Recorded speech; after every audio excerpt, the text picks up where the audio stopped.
Buenas noches, chicos.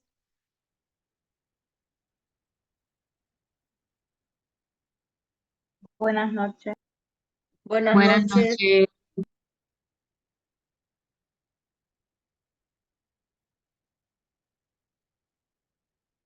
Chicos, les Buenas hago noches. una pregunta. En la sala está Patricia Rivera.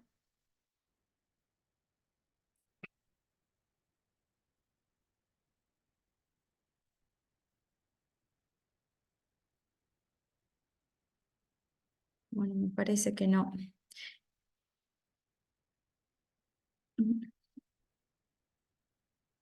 ¿Ya están organizados para el día jueves? ¿Cómo vienen los trabajos? Para el jueves no. No. Sí, recuerden que todos los grupos el día jueves hacen la exposición. Sí, sí, estamos organizados para eso.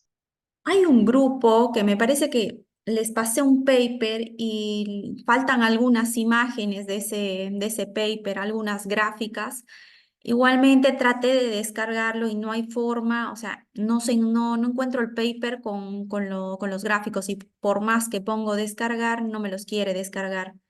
Igualmente no se preocupen, no pasa nada con el tema de los gráficos. No recuerdo si es el grupo 5 o el 4 el que tenía ese paper. Es el 4. El 4, doctora. Cuatro, Ah, doctora. ok, ok. Bueno, no se preocupen por el gráfico.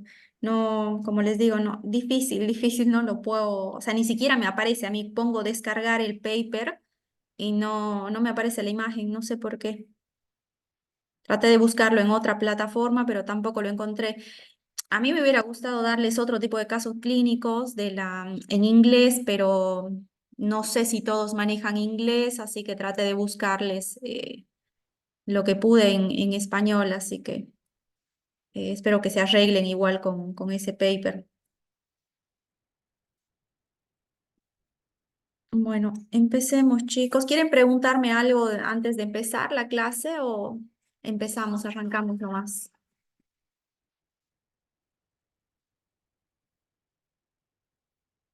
Bueno, me parece que no, ¿no? Bueno, hoy última clase, como les dije, y después de que vimos todo lo que tenía que ver con retraso del crecimiento, baja talla idiopática, deficiencia, resistencia de GH, hoy nos toca ver un tema que es totalmente lo opuesto en relación a los niveles elevados de la hormona de crecimiento y que corresponde al tema de acromegalia. Vamos a hablar sobre su prevalencia, cuáles son las causas de esta patología, la regulación de la hormona de crecimiento, la patogénesis de los tumores hipofisarios, el diagnóstico clínico y bioquímico y por último vamos a hablar un poco de tratamiento. Bien, la acromegalia es una afección poco común que se caracteriza por un exceso de la hormona de crecimiento y niveles elevados del factor de crecimiento similar a la insulina tipo 1. Es una enfermedad con una mortalidad alta si no es controlada. Es por eso que un control bioquímico adecuado puede ayudar al paciente y puede llevarlo nuevamente a la normalidad. Tiene una prevalencia de 38 a 60 casos por millón de habitantes, una incidencia de 2 a 4 casos por año. Se presenta en edades entre los 40 a 50 años y es igual para ambos sexos. El 50% puede padecer enfermedad cardiovascular sumado a hipertensión arterial, diabetes e hiperinsulinemia. Y el 22% de los casos puede haber también enfermedades respiratorias. La gran mayoría de los casos de acromegalia se deben o son consecuencia de adenomas hipofisarios. Este es un trabajo que realiza un estudio transversal para medir la prevalencia de adenomas hipofisarios clínicamente relevantes en una población de Bélgica. Para este estudio eligieron 3 áreas geográficas distintas y una población total de alrededor de 71.900 personas. Del total de esa población se identificaron 68 pacientes con adenomas hipofisarios con una prevalencia media de 94 casos por 100.000 habitantes, lo que se traduce en una media de un caso por cada 1000 personas. El 67% del grupo era femenino y en el momento del diagnóstico tenían una edad media de 40 años. El 42% tenía macroadenomas y con respecto a los adenomas encontrados, el 66% del grupo presentaron prolactinomas, un 14% tenía tumores no secretores o no funcionantes. La acromegalia, por ejemplo, que es el tema de nuestro estudio, encontraron un 13%, es decir, 130 casos por millón de habitantes. Y en la enfermedad de Cushing fue un 5% y un 20% en el hipopituitarismo. Bueno, normalmente la hormona de crecimiento es la responsable del crecimiento y el desarrollo en el cuerpo humano, especialmente durante la infancia y la adolescencia. Pero adicionalmente, la GH también tiene funciones durante la vida adulta, influyendo en el metabolismo de la glucosa, en los lípidos y en el desarrollo de la masa ósea. Si bien la GH tiene acciones directas sobre varios tejidos en el organismo, su principal acción la ejerce sobre el hígado, en donde estimula la producción y secreción de IGF-1, también conocida acá se conoce como somatomedina C, la cual va a ser responsable de las acciones de la hormona de crecimiento. El principal factor de estimulación del eje, sabemos que es GHRH y su principal inhibidor, que es la somatostatina.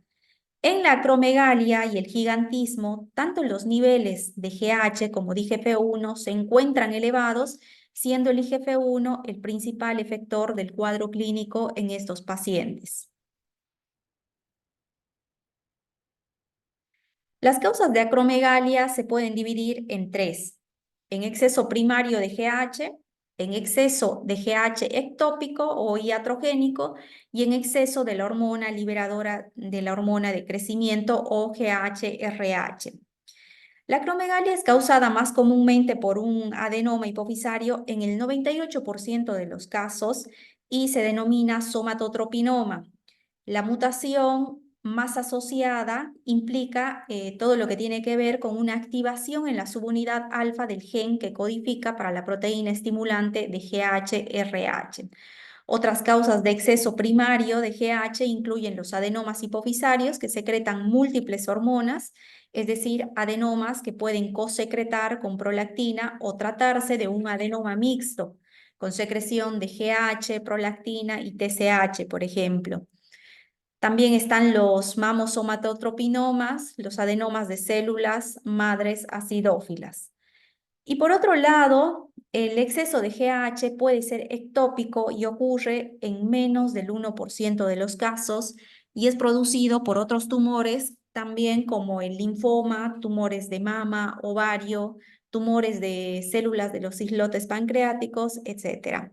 O bien puede ser iatrogénico como resultado de una administración excesiva de hormona de crecimiento. Y por último, tenemos las causas más raras de la acromegalia que están relacionadas por un exceso del factor liberador de GH, que es el GHRH. Estas se pueden dividir en causas centrales y periféricas. Las causas centrales incluyen los amartomas hipotalámicos. Las causas periféricas incluyen la secreción de GHRH por tumores carcinoides, bronquiales, cáncer de pulmón, puede ser por adenoma suprarrenal e incluso también están descritos algunos casos de cánceres medulares de tiroides o feocromocitomas. Con respecto a la patogenia de los tumores hipofisarios, va a ir ocurriendo una serie de cambios celulares que van desde una hiperplasia reversible hasta un microadenoma hipofisario comprometido y en última instancia puede convertirse en un macroadenoma. Los tipos de células hipofisarias van a ir experimentando distintos cambios proliferativos y secretores como consecuencia de las señales intrínsecas y extrínsecas, y esta cascada de señales puede revertirse tempranamente. Pero por otro lado, también hay que tener en cuenta de que existen factores que conducen a una mayor autonomía de crecimiento de las células hipofisarias, que evaden mecanismos de apoptosis y una replicación, o sea, generan toda una replicación desenfrenada que potencia o se ve potenciada por cambios intrapituitarios en las funciones hormonales y también por cambios que puedan tener en los factores de crecimiento y en los receptores. Como pueden observar en la imagen, según el efecto de masa ocupante, pueden estar comprometidos diferentes ejes endocrinológicos. Puede haber una hipersecreción de GH, que es causante de acromegalia, una hipersecreción de ACTH, causante de la enfermedad de Cushing, y otros como prolactinomas, tirotropinomas, que son menos frecuentes.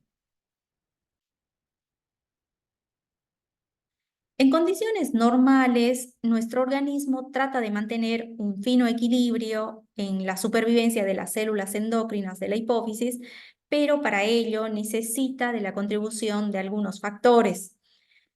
Muchas hormonas que se unen a sus receptores de membrana acoplados a proteína G desencadenan toda una cascada de reacciones que pueden ejercer efectos ya sea de tipo estimulatorios o de tipo inhibitorios. Y según los niveles de expresión o mutaciones, esta cascada de señalización va a conducir a una afección o a la presencia de tumores. Las proteínas de control que están implicadas en las células hipofisarias cada vez son más definidas. Por ejemplo, el estradiol, la T3, endógena y glucocorticoides actúan a través de sus receptores nucleares para mediar una retroalimentación negativa sobre las respectivas señales estimulantes de la hipófisis cuando hablamos de procesos tumorales.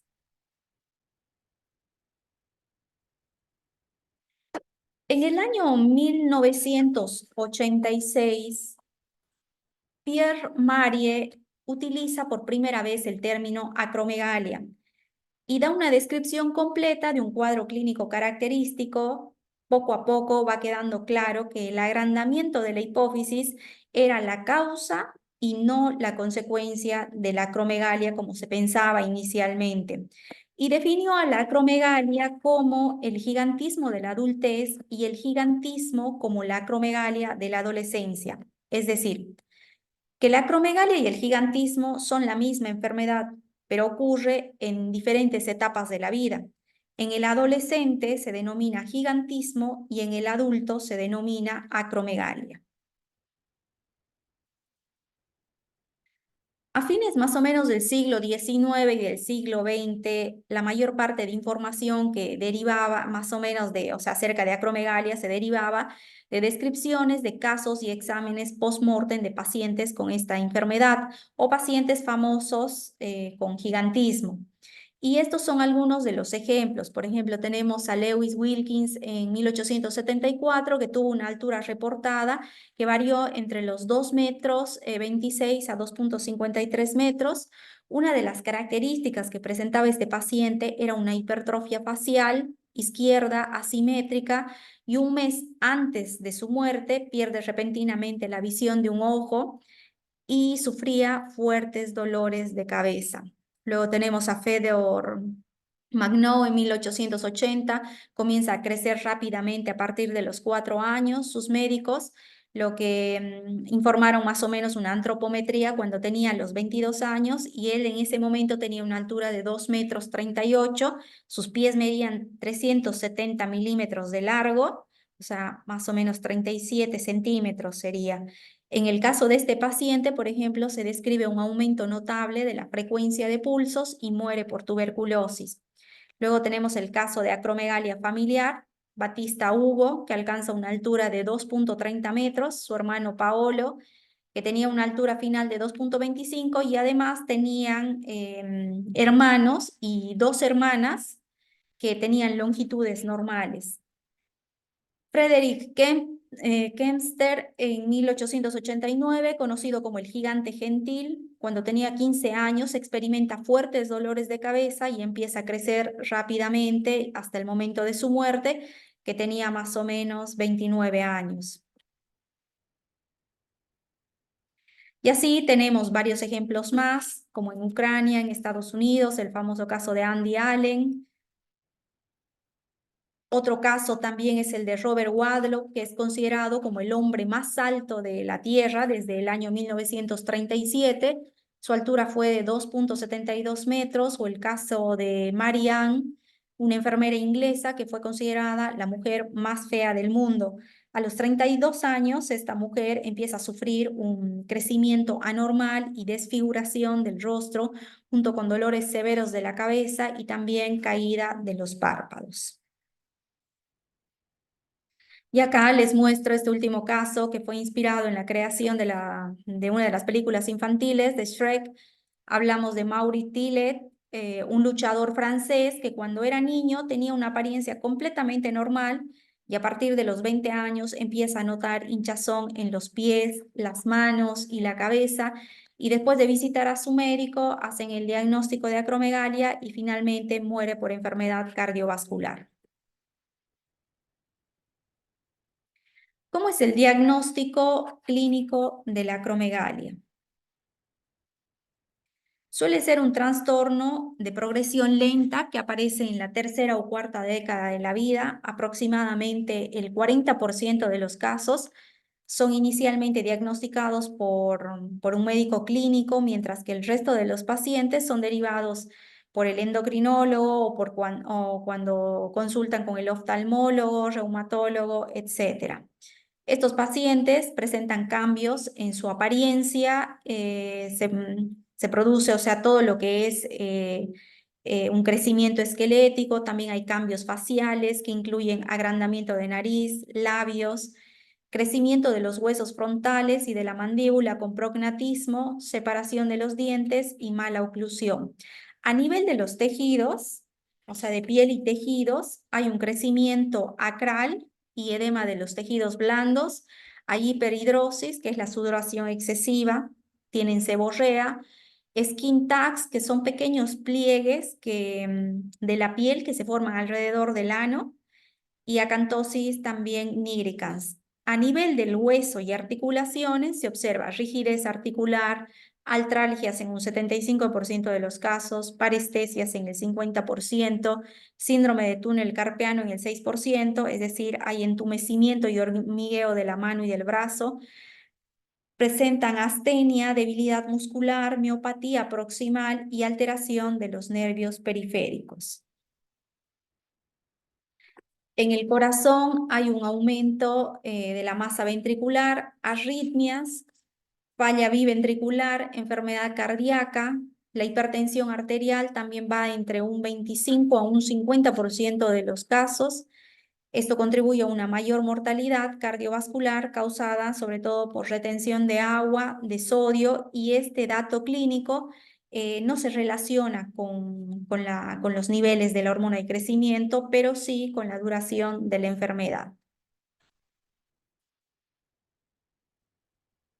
En cuanto a las alteraciones metabólicas, en el metabolismo de los hidratos de carbono, la hormona de crecimiento se caracteriza porque es hiperglucemiante. Existe una resistencia insulínica en el 70% de los casos, alteración de la prueba de tolerancia oral a la glucosa en un 25 o un 50% y diabetes mellitus en el 30% de los casos. En el metabolismo lipídico, la GH es lipolítica, hay un aumento de ácidos grasos, de triacilgliceroles, que se suman, por supuesto, a los factores de riesgo cardiovascular junto con la hipertensión arterial y la diabetes. En el metabolismo proteico, la GH se caracteriza por ser anabólica, estimula la síntesis proteica a través de IGF-1 e insulina. A nivel del músculo esquelético, aumenta la actividad de la lipoproteína lipasa, que es la enzima encargada de hidrolizar los triglicéridos de los kilomicrones y las lipoproteínas y de las lipoproteínas de muy baja densidad.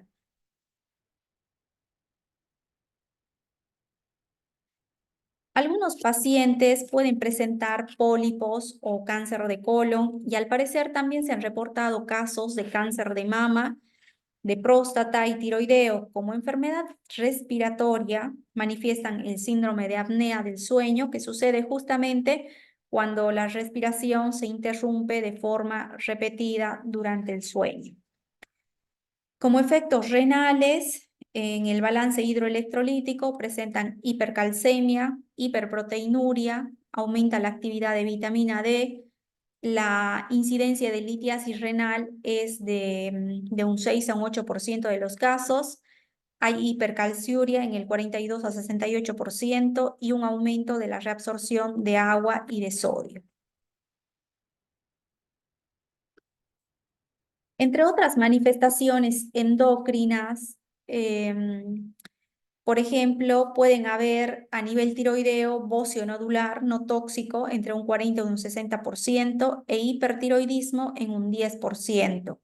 A nivel gonadotrófico, los pacientes presentan hipogonadismo. En la mujer hay oligomenorrea, galactorrea por causas como la hiperprolactinemia o hipersecreción de GH, hiperandrogenismo, ya sea de origen ovárico o adrenal. En el varón va a haber disfunción sexual, alteraciones seminales causados por la hiperprolactinemia, hipogonadismo hipogonadotrófico y defecto directo de GH sobre el gen RH.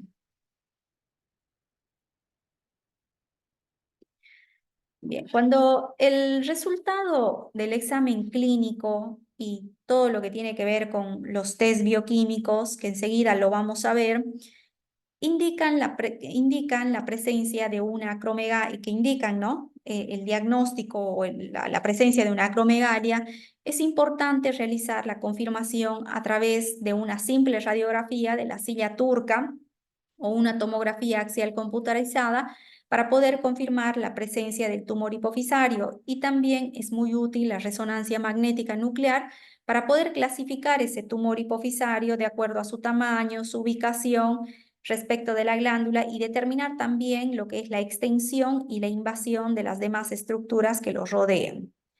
De acuerdo al tamaño del tumor, se los clasifica. No sé si se acuerdan que en la primera clase que vimos en el primer módulo, los adenomas se clasifican en microadenomas cuando son menores de 10 milímetros de diámetro y macroadenomas cuando son mayores de 10 milímetros. En los pacientes con acromegalia, más o menos tienen entre un 20 a un 30% de microadenomas y la mayor parte, el 70 al 80%, corresponde a macroadenomas.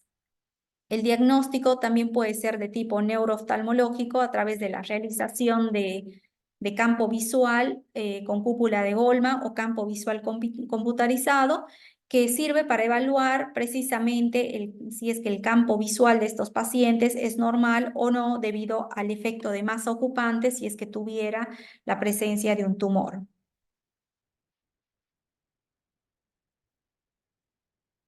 En esta diapositiva podemos observar claramente en la parte superior las imágenes de un microadenoma y en la parte inferior la imagen de un macroadenoma.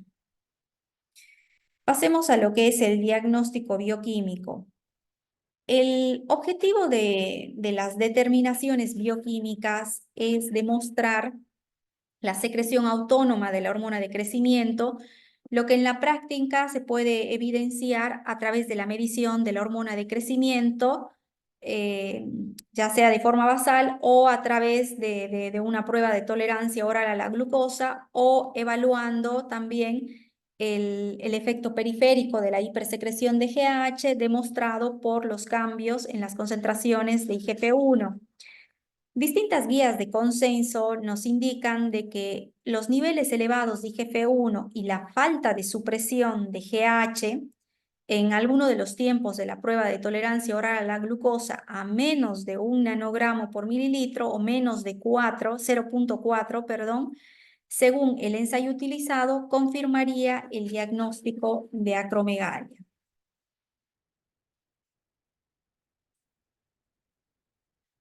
La determinación de los niveles séricos de GH al azar o de forma aislada no resultan ser de gran utilidad debido a su secreción pulsátil y circadiana, como estuvimos viendo.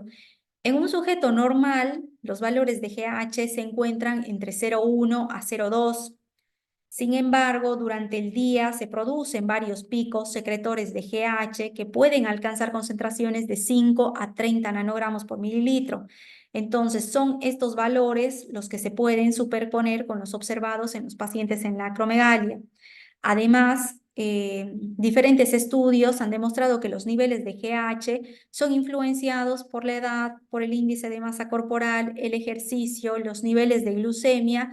Por lo tanto, son variables que se deben tomar en cuenta a la hora de realizar la interpretación. Entonces, en resumen, medir GH de forma aislada no es de gran utilidad.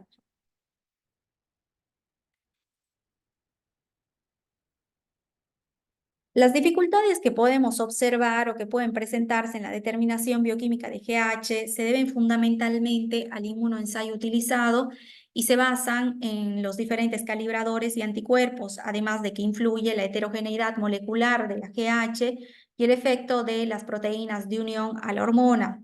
En temas anteriores estuvimos viendo que el uso de diferentes estándares de GH para la calibración de los inmunoensayos es una importante fuente de variabilidad. En la actualidad, todos los ensayos de GH deberían estar calibrados con el estándar de referencia internacional 98-574. Además, las distintas isoformas de GH en circulación que vimos también forma complejos con proteínas de unión, que es la GHBP, las cuales se unen a un 50% de la hormona en circulación. En consecuencia, los ensayos deberían evaluar y minimizar esta interferencia por la proteína de transporte. Después, los inmunoensayos para GH, la detección de la isoforma de 22 kilodaltons, que vimos que es la más recomendable. Sin embargo, también se debe investigar la interferencia de otro tipo de moléculas que son familia del gen de GH, como por ejemplo, se reportan casos de niveles de GH que pueden estar afectados por GH placentaria en el monitoreo de la acromegalia durante la gestación. También otros fármacos como el Pegvisovan, que es un agonista del receptor de GH y que tiene una estructura semejante a la hormona de crecimiento, puede producir interferencia en los inmunoensayos, sobreestimando o subestimando los niveles de la hormona de crecimiento.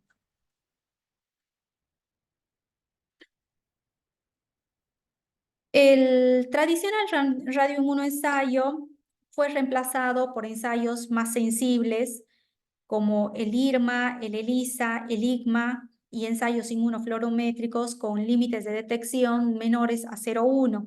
La mayoría de los inmunoensayos reportan menores a 5 microgramos por litro como límite superior, pero este cutoff que utilizan o punto de corte no excluye el diagnóstico, ya que el 25% de los pacientes con acromegalia poseen niveles bajos de la hormona de crecimiento.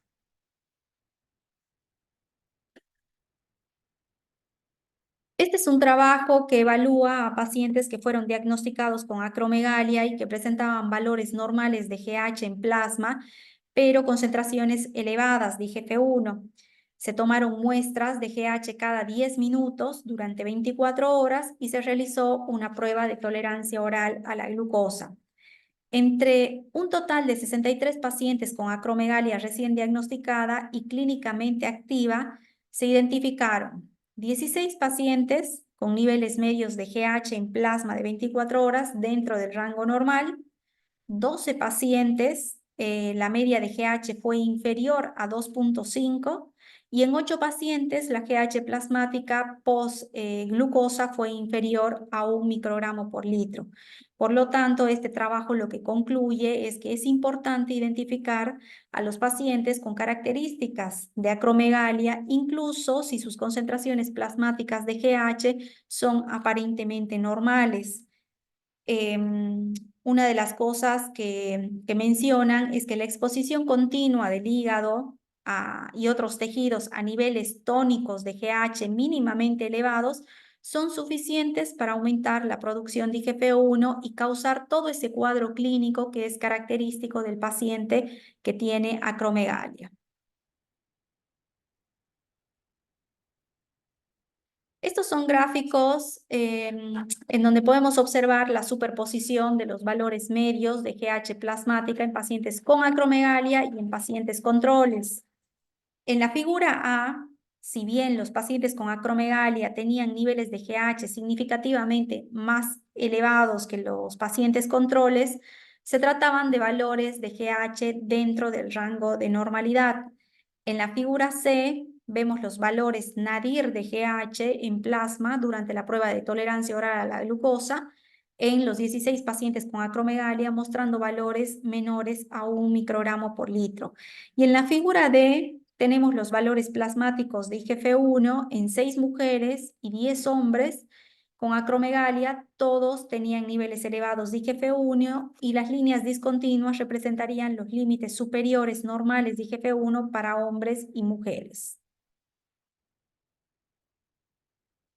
Estos son perfiles representativos de GH en plasma durante 24 horas de 3 pacientes con acromegalia en comparación con perfiles de GH en plasma de individuos sanos del mismo sexo. Si observan los niveles medios de GH en plasma en ambos grupos son similares y la única diferencia está en los valores de IGF-1 que por supuesto son más elevados en los pacientes con acromegalia. Esto en general nos sugiere que una proporción de pacientes con acromegalia podría no ser diagnosticada cuando se utilizan criterios tradicionales basados solamente en la determinación de hormona de crecimiento. Hasta acá, chicos, ¿cómo venimos?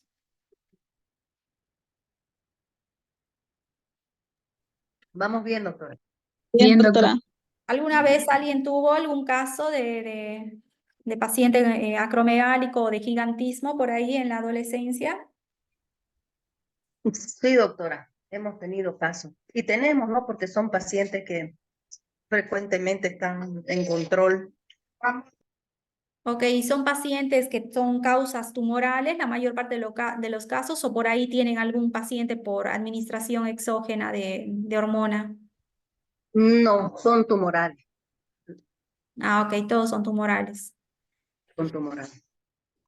Bueno, sigamos con la prueba de tolerancia oral a la glucosa, que es un test bastante simple. Imagino que ustedes sí lo deben hacer, es específico. Consiste en la administración de 75 gramos de glucosa con la medición simultánea de glucemia y de GH en los tiempos basal a los 30, 60 y 120 minutos. En sujetos sanos, la administración por vía oral de 75 gramos de glucosa lo que va a causar es una reducción de la concentración de GH a menos de 1 nanogramo por mililitro, más o menos alrededor de los 60 minutos, y a los 120 minutos pueden caer esos valores a menos de 0,5. En la acromegalia, por ejemplo, lo que ocurre es que no hay supresión de esos valores de GH y ante la falta de esa respuesta es la que va a establecer el diagnóstico de la patología. El punto de corte para la GH en la prueba de tolerancia oral a la glucosa con los años se ha ido modificando y según la aparición de los distintos ensayos más sensibles fue cambiando. Para el RIA, por ejemplo, es menor a 2 microgramos por litro, para el IRMA es menor a 1 y para el IGMA, que es mucho más sensible, el más sensible de todos, es menor a 0,1 microgramos por litro. Muchos autores que, por ejemplo, sugieren el corte de 1, aún existe, muchos dicen, ¿no? Indican de que existe superposición entre pacientes enfermos y pacientes sanos. Entonces, las dificultades en la realización, digamos, o sea, lo que mencionan es que hay que tener mucho cuidado para aquellas metodologías que establecen ese punto de corte. O sea, mientras más sensible, mejor la prueba. Las dificultades de la realización de esta prueba, en primer lugar, son las que se refieren a la ingesta de la solución glucosada, la cual se debe ingerir en un tiempo determinado de 10 a 15 minutos para una absorción adecuada de la misma y se debe realizar la determinación tanto de GH como de glucosa para la interpretación de los resultados. Es una prueba que no aporta información adicional al diagnóstico de cuando el IGF-1 es claramente elevada y tiene más, encima sumado todo lo que es el contexto clínico del paciente. O sea, si yo ya tengo una IGF-1 elevada más el contexto clínico del paciente, es por ahí no aporta, digamos, demasiado si se hace la prueba, ¿no? O sea, es suficiente con esas dos determinaciones más una imagen, se confirma el diagnóstico. Y otra cosa, que el uso de drogas como ser la dopamina y también la heroína y sus derivados puede llevar a resultados falso positivos.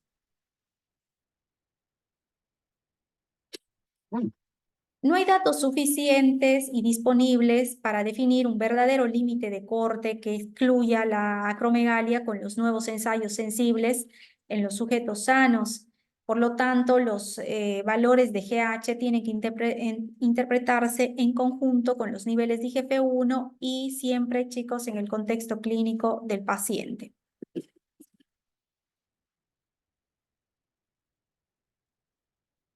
Este es un estudio que demostró que los niveles de GH después de la prueba de tolerancia oral a la glucosa en sujetos sanos y en pacientes con acromegalia activa pueden ser significativamente menores de lo que se reconocía previamente en los ensayos de GH más antiguos. Se evaluaron a los pacientes de GH, o sea, se evaluaron niveles de GH en 25 pacientes con acromegalia no tratada. A todos los pacientes se le midieron niveles basales de GH e IGF-1 y a 15 de estos pacientes también se les realizó la prueba de tolerancia oral a la glucosa para la supresión de GH. De esos 15 pacientes, 5 tenían niveles nadir de GH que fueron inferiores a 1 miligramo por litro. Estamos hablando de valores menores a 0,42. Todos los pacientes lo que sí tenían la característica era de que tenían valores elevados de IGF-1.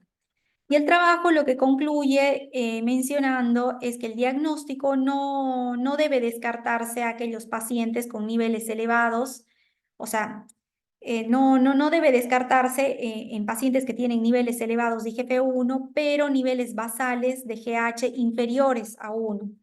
Los criterios convencionales para el diagnóstico de acromegalia no se pueden aplicar tampoco al uso de ensayos de GH modernos, sensibles y específicos.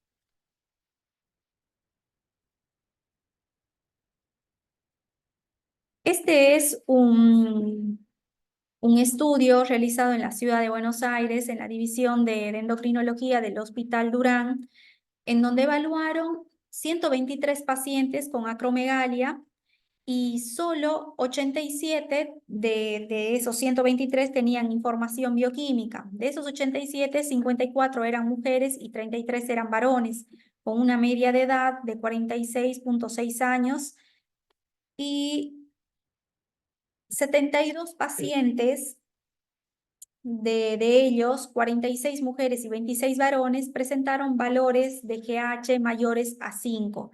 La media de GH fue de 38,8 y en la prueba de tolerancia oral a la glucosa, 45 pacientes presentaron GH mayores a 1 nanogramo por mililitro, es decir, que hubo una supresión de los valores de GH. Con respecto al tamaño tumoral, 61 eran macroadenomas y 11 eran microadenomas. La IGF-1 también fue elevada en todos los casos. Acá tenemos dos claros ejemplos de pacientes con acromegalia que presentaron valores de GH e IGF-1 elevados. Por otra parte, en este mismo trabajo tuvimos aquellos pacientes, o sea, de los 87 pacientes que teníamos, que sí se les realizó la prueba de tolerancia oral a la glucosa. De esos 15 pacientes, entre ellos 8 mujeres y 7 varones, presentaron valores basales de GH menores a 5. La media de GH fue de 3,2 y en respuesta a la prueba de tolerancia oral a la glucosa, solo un paciente tenía GH menor a 1 nanogramo por mililitro. 6 correspondían a microadenomas y 9 a macroadenomas y también todos tenían IGF-1 elevada. Y en esta diapositiva vemos los ejemplos de los pacientes con acromegalia que presentaron niveles normales de GH, pero niveles elevados de IGF-1. Es más que nada para mostrarles, es un trabajo que muestra, o sea, los dos tipos de población, ¿no? O sea, los pacientes que presentan tanto GH como IGF-1 elevada, mientras que otros pueden presentar niveles normales de GH y niveles elevados de IGF-1. Como podemos ver en ambos casos, el determinante, digamos, o el factor, ay, no me sale, chicos, hoy sí que estoy medio trabada. Lo que les quiero decir es que de ambos grupos, IGF-1 es el marcador, ahí está, no me salía la palabra, es el marcador para el diagnóstico de acromegalia. Veamos un caso clínico. Paciente de 62 años, referido por un hallazgo de un macroadenoma, se solicita resonancia por diplopía o visión doble, más cefaleas. Tenía signos leves de exceso de GH, el laboratorio mostró una GH de 0,8, un IGF-1 de 540, con valores normales entre 78 a 258 nanogramos por mililitro. En marzo del 2004 se decide realizar una prueba de tolerancia oral a la glucosa en donde se observan que los valores de GH son menores a 1 nanogramo por mililitro. En julio del 2005 se decide hacer la cirugía y solo el 20 al 25% de las células fueron positivas para GH. Esto nos lleva a preguntarnos si en el diagnóstico de acromegalia es mejor la determinación de GH o IGF-1. La determinación de IGF-1 es considerada en realidad como el marcador más confiable para el diagnóstico de acromegalia.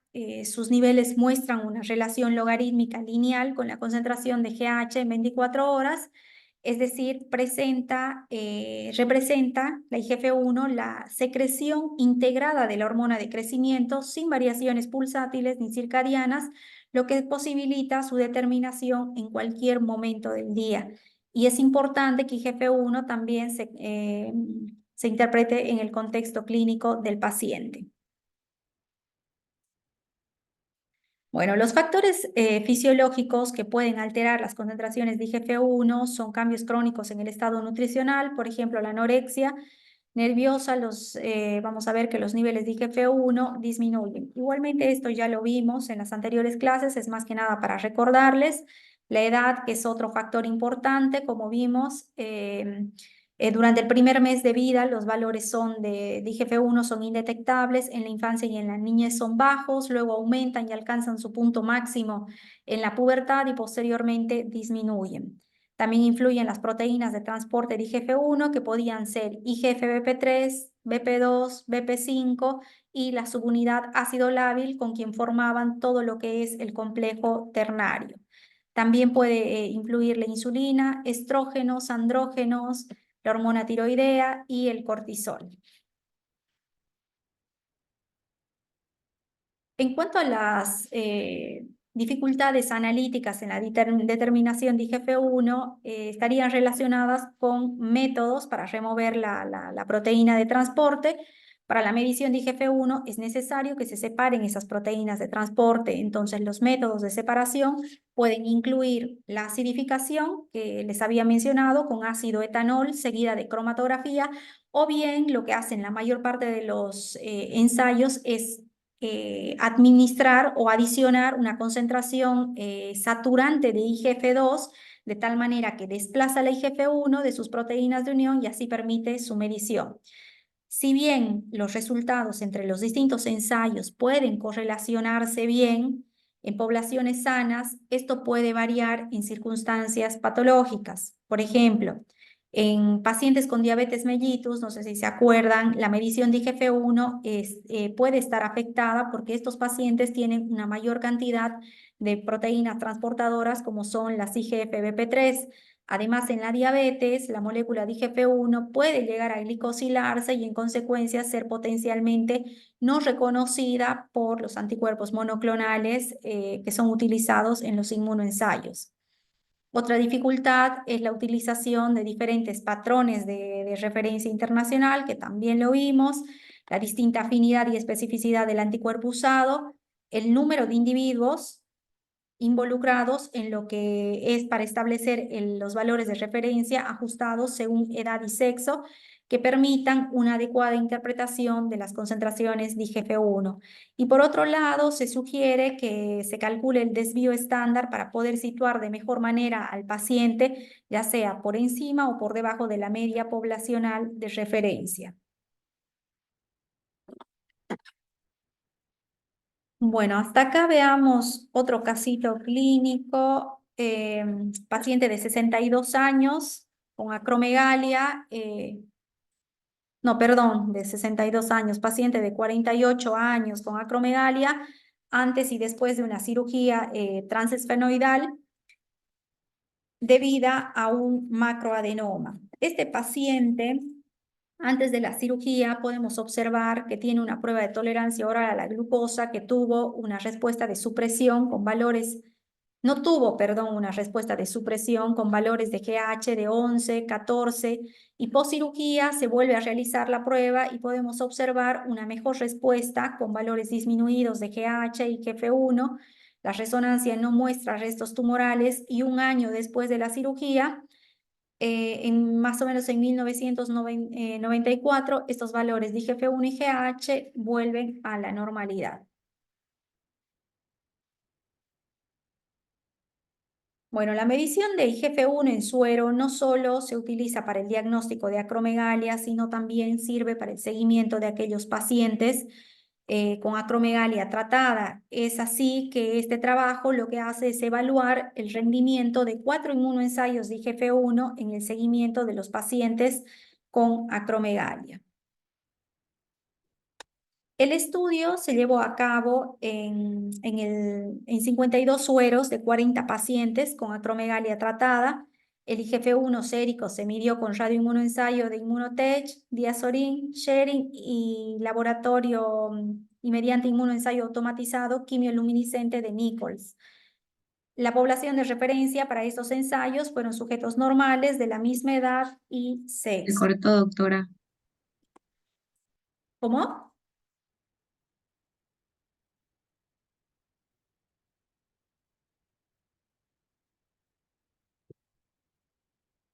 ¿Se desconectó, chicos? ¿O? No, doctora, continúe, nomás se la escucha bien. Ah, pensé que alguien me dijo que me corté o que me desconecté. Bueno, entonces lo que hicieron este estudio fue interpretar los valores de IGF-1 medidos por los 4 inmunoensayos de los sueros de los pacientes no tratados con acromegalia según los rangos normales proporcionados por los fabricantes. O sea, eran pacientes en realidad tratados, ¿no? Que tenían acromegalia, fueron tratados ya sea por cirugía o por medicamentos y se midieron por los cuatro inmunoensayos. Entonces, y compararon con los valores de referencia que eran propuestos por los fabricantes. Y lo que observaron es que los valores de IGF-1 obtenidos con el ensayo de Nichols, el 57% mostraban valores normales de IGF-1. Este hallazgo coincide mucho con informes anteriores que muestran valores de IGF-1 de sueros del 60% de los pacientes acromegálicos no tratados. Ahora, con los otros 3 métodos, se encontraron valores normales de IGF-1 en solo el 36% para Immunotech, el 30% para Diazorin y el 28% para Sharing, respectivamente. Como pueden ver, esta frecuencia fue significativamente menor que la obtenida por el ensayo de referencia, que es el de quimioluminiscencia. Ahora, el motivo de este tipo de discrepancias puede explicarse por los valores de referencia normales calculados por los fabricantes en un número restringido de controles de personas sanas para estos ensayos.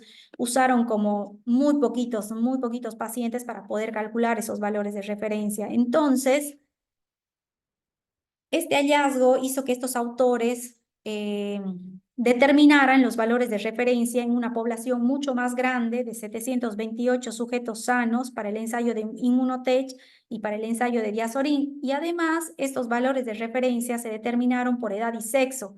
En cambio, en el anterior, los fabricantes, que aparte tenían una población tan chiquita y no los diferenciaron por edad y sexo. Entonces, lo que ellos obtuvieron o sea, este grupo de trabajo, al utilizar una población mucho más amplia y al determinar por edad y sexo, lo que obtuvieron fueron valores de IGF-1 en el 63% de los pacientes con acromegalia tratada con el ensayo Immunotech y un 55% para el ensayo de Diazorin, o sea, obtuvieron valores normales, ¿no? Es decir, que el rango de referencia, cuando es ajustado por edad y sexo, y además tomando en cuenta un número significativo de la población sana, se obtienen frecuencias estadísticamente similares a los encontrados con el patrón con el ensayo de referencia, que es el de quimioluminiscencia de Nichols. En conclusión, los 4 inmunoensayos muestran un rendimiento analítico adecuado para la medición de IGF-1 sérico en el seguimiento de los pacientes con acromegalia. Pero vuelvo a repetir que para una interpretación correcta, los rangos normales de IGF-1 tienen que definirse estrictamente con un número suficiente de personas sanas y en función de la edad y el sexo, y es algo que todos los fabricantes deberían tomar en cuenta y respetar a la hora de desarrollar los ensayos que son de IGF-1.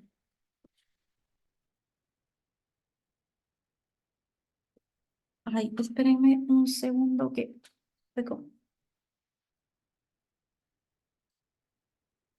Bueno, este es un trabajo publicado por varios autores argentinos.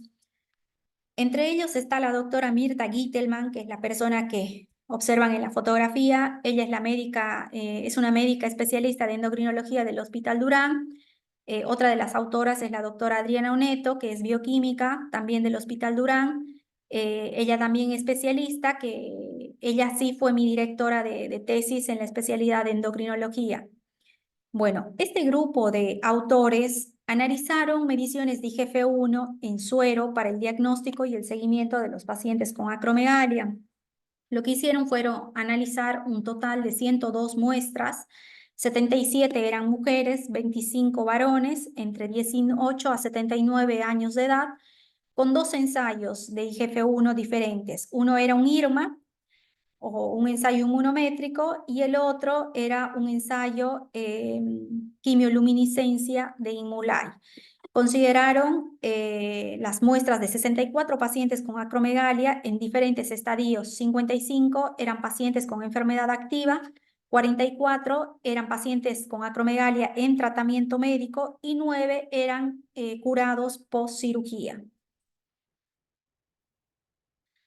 Y como resultado se encontraron valores de IGF-1 normal en el 64% de los pacientes con acromegalia tratada cuando se midieron por IGMA y el 41% eran valores normales cuando se medían por IRMA.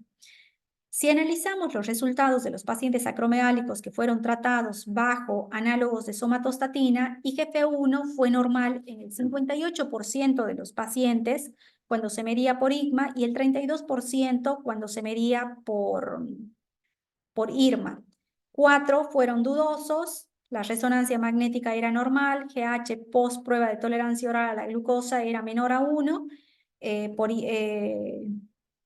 IRMA IGF-1 era elevada y por IGMA era normal. ¿Qué significa esto? Quiere decir que, quimioluminiscencia resultó ser el mejor marcador de la actividad clínica de IGF-1, o sea, comparado con IRMA en los pacientes con acromegalia tratada. Es por eso que la evaluación de los inmunoensayos de IGF-1 actuales es necesaria para poder interpretar para hacer una interpretación correcta con respecto a lo que es la respuesta al tratamiento de los pacientes acromegálicos y así lograr una mejor correlación entre los resultados clínicos y bioquímicos. Bueno, vamos ahora para ir terminando, vamos a hablar un poco acerca del tratamiento de la acromegalia y de la participación del laboratorio en el seguimiento de los pacientes. Hasta acá, chicos, ¿se entendió la parte del laboratorio? No es muy difícil, o sea, como les digo, el marcador es IGF-1, GH no tiene mucha utilidad, salvo porque vieron que la mayor parte de los pacientes tienen valores de GH normal, entonces puede haber una superposición, casi no es utilizado. La prueba de tolerancia oral a la glucosa, sí, para hacer el diagnóstico también sirve y también todo va acompañado una vez que ambos, toda la parte bioquímica, la clínica y sumado a la imagen positiva en una resonancia, se establece el diagnóstico.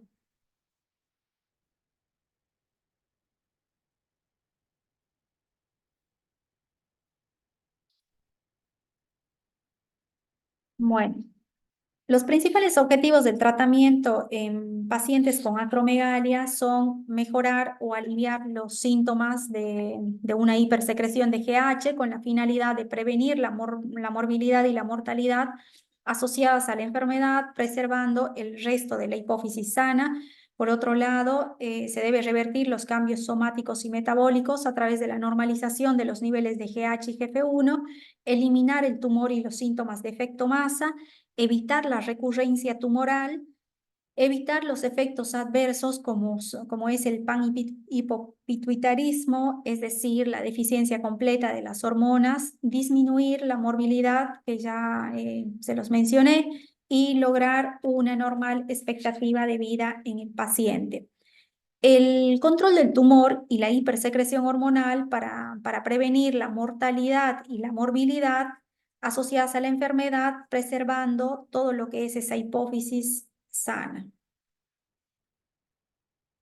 Bueno, las opciones de tratamiento disponibles para poder, en la actualidad, para poder cumplir los objetivos de los pacientes que tienen acromegalia son la cirugía, el tratamiento médico con análogos de somatostatina, como por ejemplo el octeotride y el lanreotide, que son medicamentos que actúan inhibiendo la GH a través de los receptores de somatostatina tipo 2 y 5 y se administran por vía subcutánea o intramuscular. Después están los agonistas dopaminérgicos como la cabergolina y la bromocriptina, que son inhibidores de la GH y pueden ayudar a algunos pacientes. También se puede utilizar los antagonistas del receptor de GH como el pegvisoban, que es un análogo de GH estructuralmente muy parecido a la molécula de la hormona de crecimiento, pero está modificado. Y por último tenemos la radioterapia convencional o la radiocirugía, que debe reservarse para aquellos pacientes en quienes la cirugía está contraindicada o en pacientes que tienen persistencia o recidiva postquirúrgica de la enfermedad, ya que son resistentes o aquellos pacientes que son resistentes o intolerantes a los tratamientos médicos. Al momento de tomar la decisión entre una u otra opción terapéutica, se deben evaluar cuidadosamente los riesgos y beneficios en cada una de ellas y se debe evaluar siempre, o sea, dependiendo de cada caso en particular. ¿Cuándo se indica el tratamiento primario con análogos de somatostatina? Cuando existe una baja chance de curación quirúrgica por el tamaño tumoral, cuando hay invasión del seno cavernoso, cuando el paciente presenta una condición clínica como la cardiopatía, la diabetes mellitus, la edad del paciente, cuando la resonancia no puede demostrar la presencia del tumor, y también puede ser otra opción por rechazo del paciente.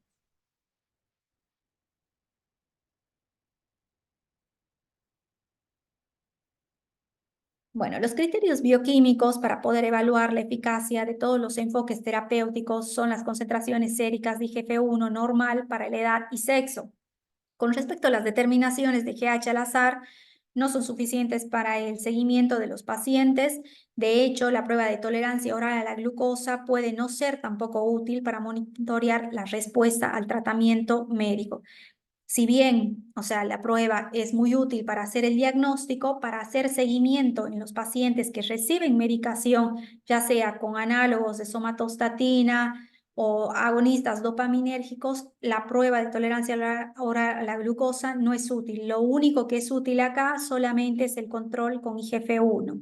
Entonces, el monitoreo bioquímico lo vamos a hacer a través del dosaje de IGF-1, que se debe controlar más o menos a los 28 días de la tercera inyección, y luego el monitoreo posterior se realiza cada 6 meses una vez hasta que la IGF-1 vuelva a normalizar.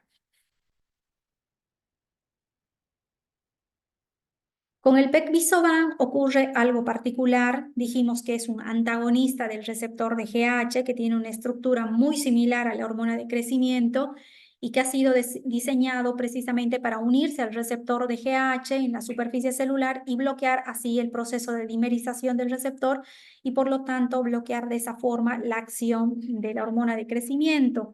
Sin embargo, cuando necesitamos monitorear el tratamiento con Pegvisomab, es importante conocer que puede interferir en la medición de GH por distintos inmunoensayos, mientras que el IGF-1 es la mejor alternativa que tenemos para realizar el monitoreo de los pacientes que reciben este tratamiento.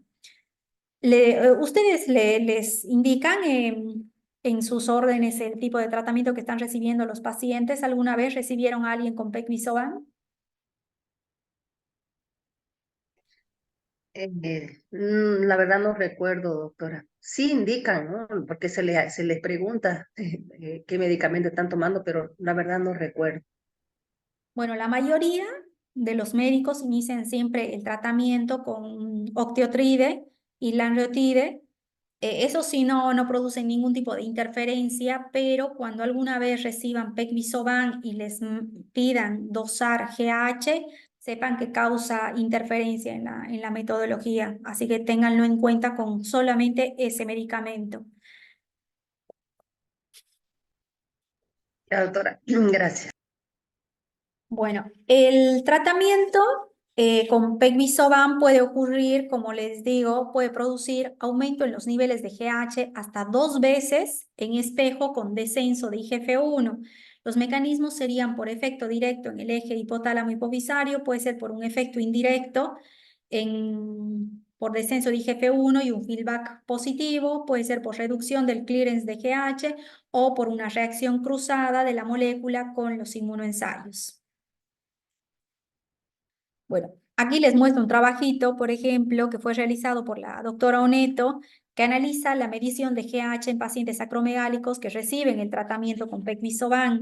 En este estudio midió los niveles de GH en suero por 2 metodologías. Uno era un ensayo quimioluminiscente de Access y el otro era un ensayo de quimioluminiscente de Imulai en el suero de pacientes que eran tratados con este medicamento y además realiza diluciones de la muestra de estos pacientes con solución fisiológica. Y lo que encuentra es que el inmunoensayo comercial de quimioluminiscencia de Imulai, que se observa en el gráfico por la línea de color en color rosa, no representa, o sea, no presenta reacción cruzada con Pegvisomab a dosis alta de la droga, tanto en el suero del paciente tratado como en las diluciones con solución fisiológica.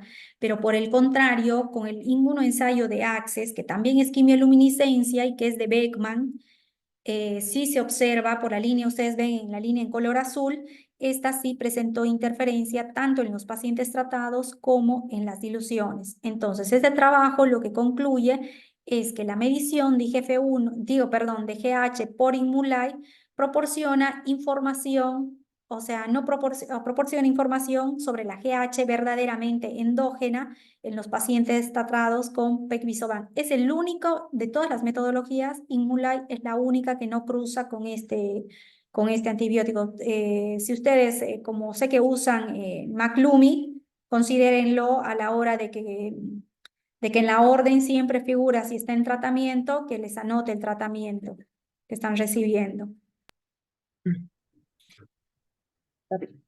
Con el Pegvisomab, como el Pegvisomab, mejor dicho, interfiere con muchos ensayos de GH, en una reciente conferencia de consensos desarrolló un nuevo ensayo de GH para un analizador automatizado IDS, que es de Immunodiagnostic, indicando que no posee reacción cruzada con el Pegvisomab y que permitiría la lectura de GH endógena sin interferencia. Este ensayo combinó 2 tipos de anticuerpo, un anticuerpo monoclonal que no presenta reacción cruzada con el Pegvisomab y un anticuerpo monoclonal que es específico para la forma de 22 kilodaltons de GH.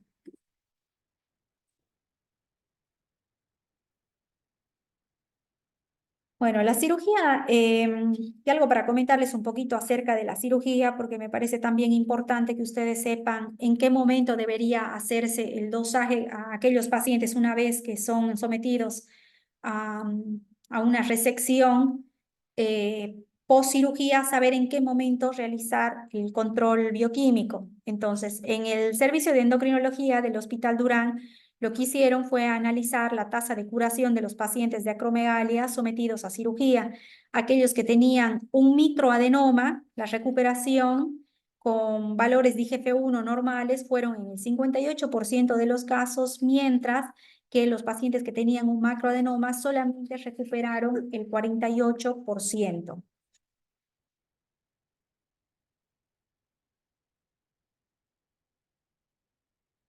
Que es esto lo que recién les acabo de comentar.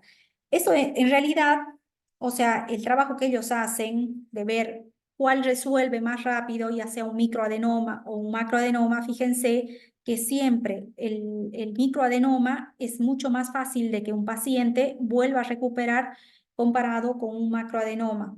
Es por eso, tumores pequeños tienen mejores resultados versus los tumores grandes e invasivos que tienen peores resultados. Existe una fuerte evidencia que indica que los resultados de la cirugía en la acromegalia van a depender siempre de la habilidad del neurocirujano. Y esto era lo que les decía, cuando debemos realizar el monitoreo post cirugía y cómo debería realizarse la medición de IGF-1 en suero y solicitar un estudio de resonancia magnética nuclear a los 3 meses posteriores de la cirugía. Antes no tiene sentido. La prueba de tolerancia oral a la glucosa en este tipo de circunstancias sí está indicada y se puede realizar recién a partir del mes de la cirugía. Y con esto, chicos, terminamos. ¿Tienen alguna pregunta?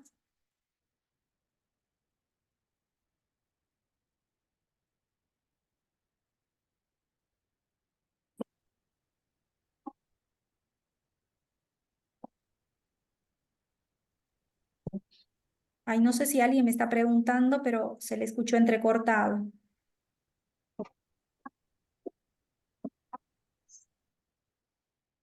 Uy, me parece que justo la persona que me está preguntando está con el internet un poco mal porque no le escucha.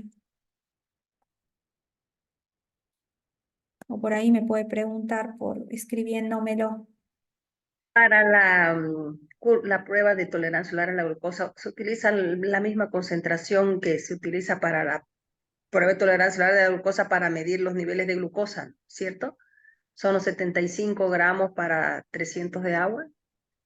¿Es la misma concentración?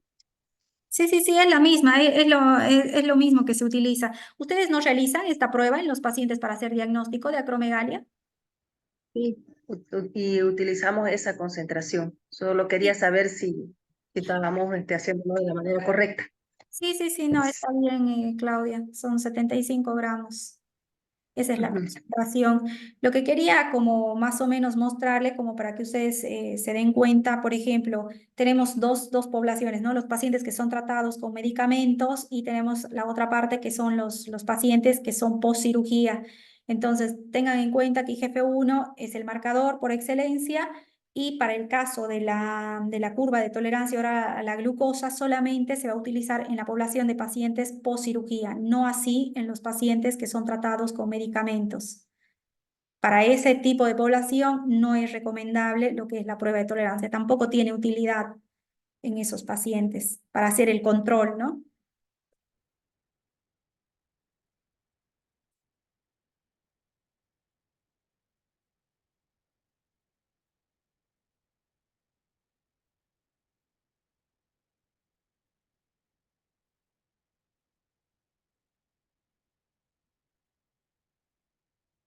Chicos, ¿alguien más quiere preguntar algo o se entendió?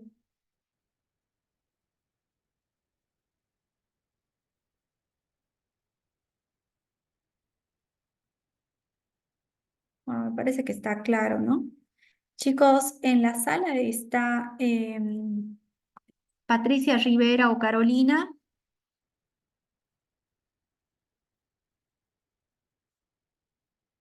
A ver, acá Elizabeth me pregunta si el paciente está recibiendo tratamiento con Pegvisoban, ¿se suspende o cómo se procede? No, no, No se suspende ningún tipo de medicación. En ese caso, lo único que se dosa es IGF-1. IGF-1 no se ve interferida por este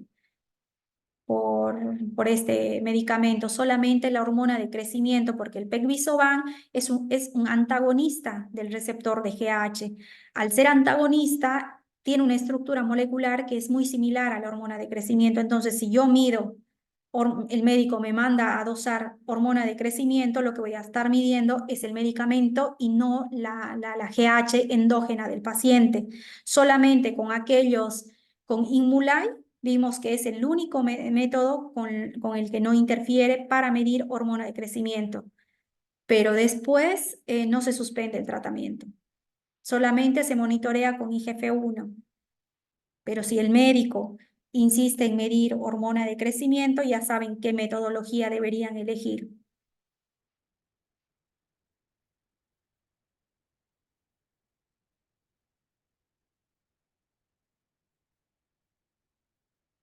Bueno, chicos, si ustedes conocen a alguno, a Patricia y a Carolina, avísenle que por favor suban sus trabajos porque si no presentan no van a aprobar. Es 30% el, el porcentaje de esa actividad y dudo que saquen un 100 en el examen y un 30% en el trabajo grupal. Así que si alguien la conoce, a alguna de las dos, por favor pásele el dato. Es la última vez que se los voy a decir. Y otra cosa que les quería decir, bueno, el jueves nos vemos para la presentación de los trabajos y hasta el día domingo, chicos, a la noche van a tener todas las notas antes de su examen. Así que tengan un poquito de paciencia que hasta el domingo a la noche tengo todas sus notas. Doctora, una Perdón, consulta. Sí, Rafael. ¿cuándo va a ser el examen? Para cuando el día de la exposición, ¿vamos a exponer por orden de grupo o usted va a sortear? No, lo hacemos por orden de grupo. Ah, ya, perfecto. Gracias. Lo hacemos por orden de grupo. Y ya saben, o sea, no voy a elegir quién, o sea, ustedes me imagino que se dividieron de acuerdo a su preferencia y empiezan, ustedes se organizan.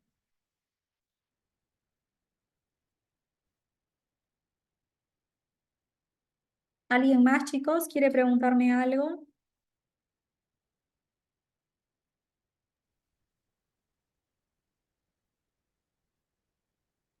Doctora, disculpe, Sí, Shirley. no escuché. ¿Cuándo sería el examen? Es el martes 5. Ah, ya, gracias, doctora. Es en el horario de clases. Ustedes pueden, creo que van a tener un margen desde las 8 de la noche hasta las 11 de la noche. En cualquier horario lo pueden dar. Es una hora de duración y también múltiple choice con una sola respuesta. Lo que sí, creo que al final no les muestra o sea, no les muestra los resultados hasta que todos terminen, me parece. No sé muy bien cómo es, pero me parece que es así, ¿no? No sé, Sí, así Y es, hasta que, doctora. es así, ¿no? hasta que termine el horario el término que nos da el plazo y ahí Ok. Claro, no me acordaba si era así o no, pero bueno, entonces es así. Igual va a ser facilito, chicos, su examen de crecimiento, así que igual estudien. sí, estudiamos. Bueno, chicos, los voy a ver Adito. ¿Cómo? Estudiamos, doctora, pero usted nos sorprende. Bueno, siempre meto por ahí alguna pregunta medio difícil, pero no es difícil. Si ustedes me escucharon, lo van a responder. Sí, Facilito como los otros módulos. Ay, me hacen reír, chicos. Ay, bueno, hoy, perdón, pero estoy demasiado quemada. Mi día ha sido muy complicado, así que nada. Acá estamos igual terminando de dar la clase y la última clase y después, chicos, ya no los vería más. Van a descansar de mí hasta el día que de la parte de laboratorio, que es la parte presencial, que igual la vamos a ir organizando más adelante porque van a haber unas clases en teoría que van a ser de forma online. Y igualmente les voy a ir contando. Y se van a quedar a cargo de Mariela Calvo, que es la que va a dar el siguiente módulo, que es andrología y fertilidad. Y la van a conocer a la doctora Florencia del Bustio, que van a ver con ella todo lo que es metabolismo, hidrocarbonado y diabetes. Las dos son excelentes. Bueno, a Mariela ya la conocen y a Flor igual la van a conocer. Así que, bueno, los voy a ver igual el jueves. Así que estamos hablando cualquier cosa, chicos. Si quieren preguntarme algo el jueves, aprovechen porque, como les digo, no los veo más hasta el mes de mayo.